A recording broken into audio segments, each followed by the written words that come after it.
ஒரு பக்கம் வானளவு புகழ் கொண்ட வள்ளுவன், இன்னொரு பக்கம் வாசுதேவ கிருஷ்ணன், இன்னொரு பக்கம் பார்த்தா மகேந்திர சிங் தோனி. இவங்க 3 பேருமே ஒரே இடத்துல வந்து நிற்கிறாங்க. அது என்ன அப்படின்னு கேட்குறீங்களா? சொல்கிறேன். வள்ளுவர் என்ன சொல்கிறாரு அப்படின்னா, எண்ணி துணிய கரிமம் துணிந்த பின் எண்ணுவது என்பது இழுக்குங்கிறாரு. ஒரு செயலில் செய்கிறதுக்கு முன்னாடி எவ்வளோ வேணால் யோசி, செய்யணும்னு களத்தில் இறங்கிட்டா யோசிக்காத செஞ்சிருங்கிறாரு. இதே மாதிரி கிருஷ்ணர் என்ன சொல்கிறார் அப்படின்னா, நம்மளுடைய கஷ்டம்ங்கிறது நம்மளுடைய தோல்வியினாலோ நம்ம இழப்புனாலோ வரது கிடையாது. ஒரு விஷயம் நம்மக்கிட்ட இருந்தால் எப்படி இருக்கும், நம்ம ஒரு எக்ஸ்பெக்டேஷன் பண்ணுறோம்ல, ஒரு எதிர்பார்க்குறோம்ல, அது ஏமாற்றமாக மாறும்போது தான் அது நமக்கு வலியை கொடுக்குது. அதனால் எது மேலேயும் இன்ட்ரெஸ்ட் வைக்காத, கடந்து செல் அப்படிங்கிறாரு மகேந்திர சிங் தோனி. அவர் என்ன சொல்கிறார் அப்படின்னா, don't be focus in ending, focus in the action அப்படிங்கிறாரு.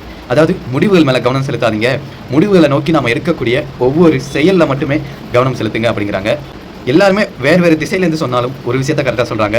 அது என்ன அப்படின்னா, ஃப்யூச்சரில் என்ன வேணால் நடக்கலாம், ப்ரெசென்ட்டில் சிறப்பாக செஞ்சிரு அப்படிங்கிறாங்க.